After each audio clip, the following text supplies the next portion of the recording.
In this audio, I'm going to talk about today's investment management paper. Like I know जिनके paper था बच्चों का आज, वो बेचारे बहुत ज़्यादा सैड होंगे. लाइक कुछ ज़्यादा ही सैड होंगे वो बच्चे. अगर लाइक उन्होंने मेरी रिकमेंडेशन वगैरह फॉलो करी होगी, जो कि लाइक मैंने रिसर्च वगैरह करी थी, टीचर्स से ही पूछा था मैंने. टीचर्स ने मुझे बताया था लाइक पेपर देख के कि हाँ ऑप्शंस वगैरह आएंगे. तो मैंने भी देखा उससे पर हाँ ऑप्शंस वगैरह आएंगे. Then I kind of got surety कि हाँ थ्योरी का पोर्शन बहुत अच्छे मार्क्स तो आएगा कम से कम, है ना. बट जो ऐसा जो लाइक जैसा आज हुआ है ना, वो लाइक अनएक्सपेक्टेड तो था ही कुछ ज़्यादा ही. थ्योरी का पोर्शन लाइक बहुत कम आया. पिछले 2 सालों से वो 90 मार्क्स का आ रहा था एंड अब अचानक से वो 30 मार्क्स का आ गया. तो अगर लाइक बच्चों ने एडवाइस मेरी फॉलो करी होगी कि थ्योरी पढ़ जाना मेनली, है ना, प्रैक्टिकल कहने इसके टाइम कम तो है, टाइम कम है तो ऑल्दो मैंने दिए थ्योरी में, लाइक मैंने दिए थे प्रैक्टिकल क्वेश्चन वगैरह, but I don't think so किसी ज़्यादा पढ़े होंगे वो क्वेश्चन, है ना. मैंने ज़्यादा कुछ एम्फोसिस नहीं किया था कि पढ़ना चाहिए प्रैक्टिकल वगैरह.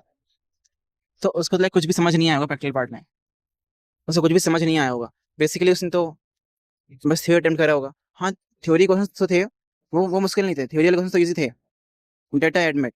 बट जो क्वेश्चंस वगैरह थे प्रैक्टिकल के, वो कम्प्लीटली लाइक ऐसे क्वेश्चंस थे ना कि पक्का इसमें लाइक कोई कर तो नहीं पाया होगा, उसमें कोई कर तो नहीं पाया होगा, पक्की बात है.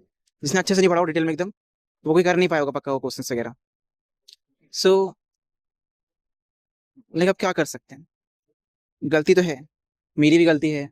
एंड यूनिवर्सिटी वालों का भरोसा नहीं कर सकते, वो तो पहले से पता है. तो उनकी गलती ना गलती एक ही बात है. बट आई बिलीव अपना लाइक सैड होने से कुछ फायदा नहीं होगा.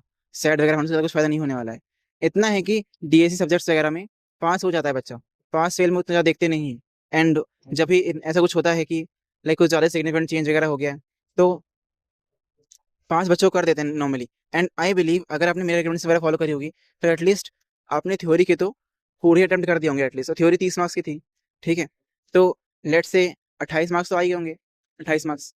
एंड अगर नॉर्मली एक आम बच्चा होता है, मैं भी होता, तो अगर मेरा थ्योरी हो गया है, टाइम बचा हुआ है बेसिकली, अगर सो मैं कुछ तो करूंगा ना, ऐसा तो नहीं छोड़ दूंगा. अगर मैं कुछ भी किया होगा प्रैक्टिकल पार्ट में, कुछ भी आपने किया होगा, आपने क्वेश्चन उतार दिया होगा, कुछ गिवन वैल्यूज वगैरह लिख दी होगी, कुछ भी कर दिया होगा, तो एटलीस्ट 10-15 नंबर तो आपको मिल ही जाएंगे इजीली, है ना. अगर कुछ भी करा होगा, सोच के दिमाग लगा कुछ भी आपने करा होगा, तो एटलीस्ट 10-15 नंबर तो कहीं नहीं गए, because the practical portion is of 60 marks, जो कि यकीन नहीं हो रहा है मुझे देख के. तो पास तो हो जाओगे, पास की दिक्कत नहीं है. पास तो मुझे, ऑल्दो मैं किस भरोसे से बोलूँ, है ना, बट आई बिलीव कि पास तो बच्चे हो ही जाएंगे मोस्टली, कोई फेल तो नहीं होगा. बट दिस टाइम लाइक अब सैड होने से फायदा वगैरह नहीं है. So focus on your next paper. जो भी तुम्हारा नेक्स्ट पेपर से फोकस करो अच्छे से, जो कि कॉस्ट अकाउंट था.